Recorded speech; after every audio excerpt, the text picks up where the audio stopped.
Hello all, welcome to this video. दोस्तों इस video में हम लोग बात करने वाले हैं that how to manage the preparation of APFC and EO exam with the preparation of other exams. देखिए, आप में से बहुत सारे लोग ऐसे हैं जो ऑलरेडी किसी एग्जाम की प्रिपरेशन कर रहे होंगे। कुछ लोग यूपीएससी की तैयारी कर रहे होंगे, कुछ लोग एसएससी एग्जाम की तैयारी कर रहे होंगे, कुछ लोग किसी और एग्जाम की तैयारी कर रहे होंगे और आप चाहते हैं कि भाई हम एपीएफसी और ईओ एग्जाम को भी क्लियर कर लें। तो यहां पर हमें एक स्ट्रेटेजी ऐसी बनानी पड़ेगी कि हमारी एग्जिस्टिंग एग्जाम की प्रिपरेशन भी हैम्पर ना हो और हमारी एपीएफसी और ईओ एग्जाम की प्रिपरेशन भी हो जाए। तो यहां पर इस वीडियो में मेरा पर्पस ये रहेगा कि मैं आपको एक स्ट्रेटेजी बताऊं कि किस तरीके से आप ये इंटीग्रेटेड प्रिपरेशन या फिर कॉमन प्रिपरेशन कर सकते हैं। तो इस वीडियो को ध्यान से देखिएगा। लेकिन दोस्तों आगे बढ़ने से पहले मैं आप लोगों से रिक्वेस्ट करूंगा कि अगर आप लोग कंप्लीट इंफॉर्मेशन चाहते हैं regarding the APFC and EO exam, तो आप एक कंप्रेहेंसिव गाइड बुक डाउनलोड करना मत भूलिएगा।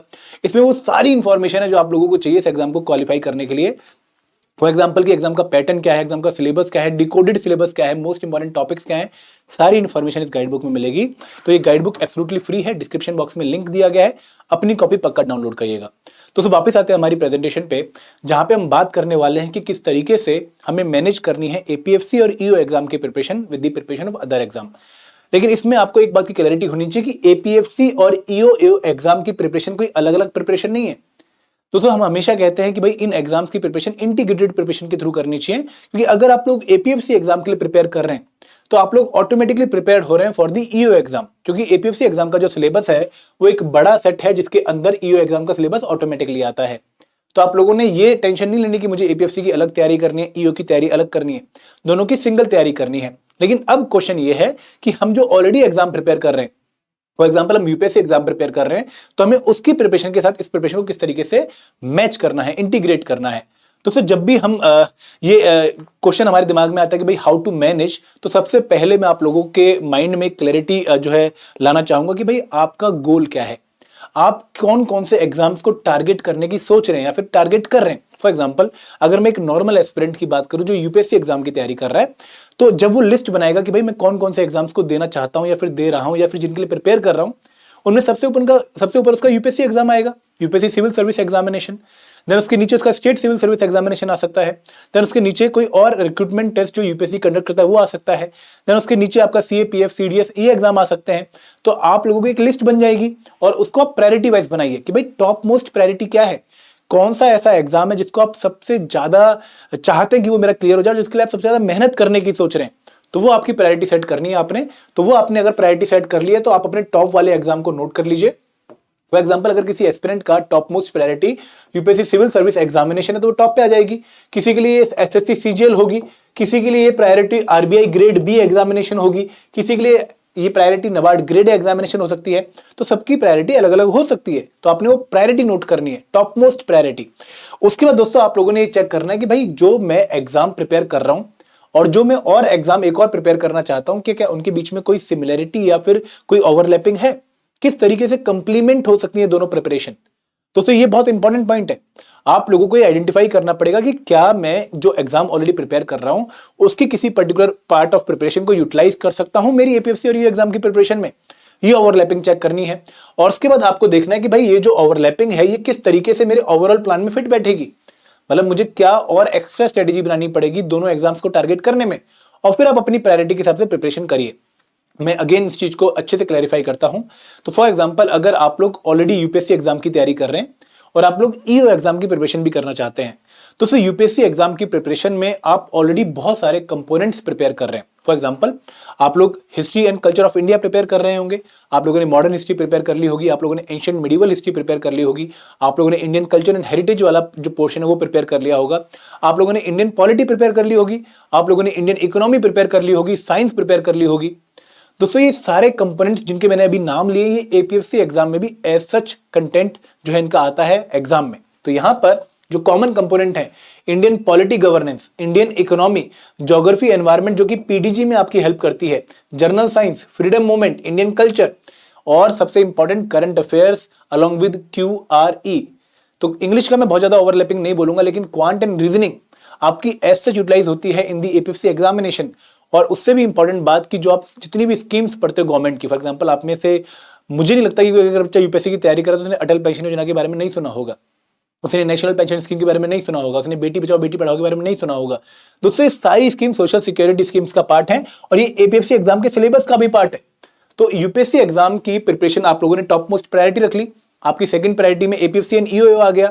अब आपने सेकंड स्टेप क्या लिया, आप लोगों ने ओवरलैपिंग चेक करी, तो आपने देखा कि भाई इन कंपोनेंट्स को जब मैं प्रिपेयर कर रहा हूं तो मुझे ऐसा नहीं है कि इसको एपीएफसी के लिए अलग प्रिपेयर करना है और ईओ के लिए अलग प्रिपेयर करना है, मैं एक सिंगल प्रिपरेशन करूंगा इन कंपोनेंट्स की और यूपीएससी के हिसाब से प्रिपरेशन करूंगा। और अगर इन कंपोनेंट्स को मैंने यूपीएससी के हिसाब से प्रिपेयर कर लिया तो ऑटोमेटिकली ये कंपोनेंट्स मेरे एपीएफसी के लिए भी प्रिपेयर हो गए। अब एपीएफसी के लिए मुझे कुछ और एक्स्ट्रा कंपोनेंट प्रिपेयर करने पड़ेंगे, सिलेबस में कुछ और कंपोनेंट्स भी हैं और यूपीएससी में भी कुछ और कंपोनेंट हैं। तो यहां पर अगर आप 3 शिफ्ट में पढ़ाई कर रहे हैं, फॉर एग्जांपल आप लोगों ने अपने दिन की 3 शिफ्ट बना रखी है, भाई शिफ्ट 1 में मैं मॉर्निंग में 6 से 10 पढ़ाई करता हूं, शिफ्ट 2 में मैं दिन में 2 से 5 पढ़ाई करता हूं, शाम को मैं 6 से 10 पढ़ाई करता हूं, मान लो आपकी शिफ्ट है, तो आप एक शिफ्ट उनके लिए रखिए जो कि यूपीएससी के यूनिक कंपोनेंट है, एक शिफ्ट रखिए कॉमन कंपोनेंट्स के लिए और एक शिफ्ट रखिए उन कंपोनेंट्स के लिए जो कि एपीएफसी के लिए यूनिक है। तो आपकी कहीं ना कहीं 2 शिफ्ट में आप हर एग्जाम को जो है टारगेट कर पा रहे हैं, जो आपकी टॉप मोस्ट प्रायोरिटी है। दोस्तों इसी तरीके से मैनेज करना पड़ता है, आपको कॉमन कंपोनेंट्स की अलग अलग प्रिपरेशन नहीं करनी है, आपको उनकी सिंगल प्रिपरेशन करनी है और उसके साथ क्या करना है कि जो यूनिक पार्ट हैं दोनों एग्जामिनेशन के, जिनको आप टारगेट करने की सोच रहे हैं, उनको आप अलग अलग शिफ्ट में प्रिपेयर कर लीजिए। तो ये काम आप लोगों को अपने एंड पे करना पड़ेगा।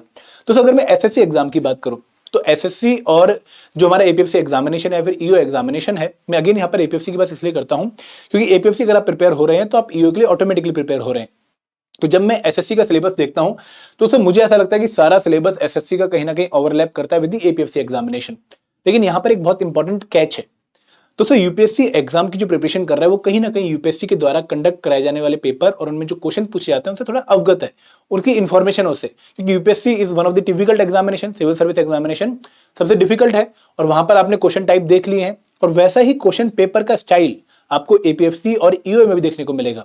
तो यूपीएससी वाले बच्चे के पास एक एडिशनल एडवांटेज ये भी होता है कि भाई आपको ईओ या एपीएफसी का पेपर कुछ एलियन पेपर नहीं लगता, आपको लगता है कि यार ऐसा पेपर तो मैंने देखा हुआ ऑलरेडी, प्रीलिम्स का पेपर सिविल सर्विस एग्जामिनेशन का, तो आपको वो एडवांटेज मिलता है। लेकिन एसएससी वाले बच्चे के लिए यहां पर कैच क्या है कि आपका जो एग्जामिनेशन का लेवल है वो कहीं ना कहीं थोड़ा सा डाउन है as compare to the level of APFC and EO examination. आपको यहां पर जो प्रिपरेशन एंड कंपोनेंट्स की जो कॉमन कंपोनेंट्स है वो थोड़ी एक्स्ट्रा करनी पड़ेगी, मतलब थोड़ी और डेप्थ में करनी पड़ेगी। और उसके लिए क्या करना पड़ेगा, उसके लिए सबसे पहले आप लोगों को इन एग्जामिनेशन के एपीएफसी एंड ईओ एग्जामिनेशन के पीवाईक्यूज उठा के देखने पड़ेंगे। जब आप इन एग्जामिनेशन के प्रीवियस ईयर क्वेश्चन उठा के देखेंगे तो आप लोगों को एक आइडिया लगेगा कि भाई हिस्ट्री का जो क्वेश्चन पूछा गया है ये जो मैंने हिस्ट्री पढ़ी एसएससी के लिए उससे सॉल्व नहीं हो रहा, मतलब मुझे कुछ एक्स्ट्रा पढ़ना पड़ेगा। तो दोस्तों यहां पर आप लोगों का ऑलरेडी मैं ये अगर पिरामिड बनाऊं प्रिपरेशन का तो आप लोगों का फाउंडेशन बना हुआ है, आप लोगों को बेसिक नॉलेज जरूर है क्योंकि आपने ये प्रिपरेशन कर ली एसएससी वाली, लेकिन इसके बाद आप लोगों को अपना लेवल रेज करना पड़ेगा एपीएफसी के लेवल पे आने के लिए, क्योंकि यहां पर कहीं ना कहीं आपको थोड़ी और इन डेप्थ पढ़ाई करनी पड़ेगी, आपको थोड़े से और एफर्ट मारने पड़ेंगे। नो डाउट आपके लिए फंडामेंटल राइट्स जो टर्म है वो एलियन नहीं है, आप लोग बिगिनर से बहुत अच्छे लेवल पे हैं, लेकिन आपको और लेवल रेज करना पड़ेगा, तो इसके लिए आपकी मेहनत लगेगी। तो अगेन अगर आप मान लो शिफ्ट वाइज पढ़ाई कर रहे हैं तो आप अपनी 2 शिफ्ट दीजिए अपने एसएससी के सिलेबस को, क्योंकि उससे आपके एसएससी की प्रिपरेशन भी अच्छी होगी और आपकी एपीएफसी की प्रिपरेशन भी हो जाएगी।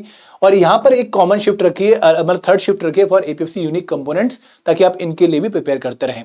अब दोस्तों यहां पर एक और इंपॉर्टेंट पॉइंट है जो आप लोगों को ध्यान रखना है कि हमारा 26 मई को प्रीलिम्स एग्जामिनेशन है या फिर एसएससी के एग्जामिनेशन की डेट आ जाती है, तो उस केस में हमारा जो फोकस है वो कहीं ना कहीं कॉमन कंपोनेंट्स और जो उन एग्जाम्स यूपीएससी सिविल सर्विस या एसएससी से रिलेटेड कंपोनेंट्स के जो पार्ट हैं उन पे हमें ज्यादा फोकस रखना है। उस टाइम हम एपीएफसी छोड़ सकते हैं क्योंकि अभी हमारे पास एपीएफसी के लिए डेडिकेटेड डेट्स नहीं है।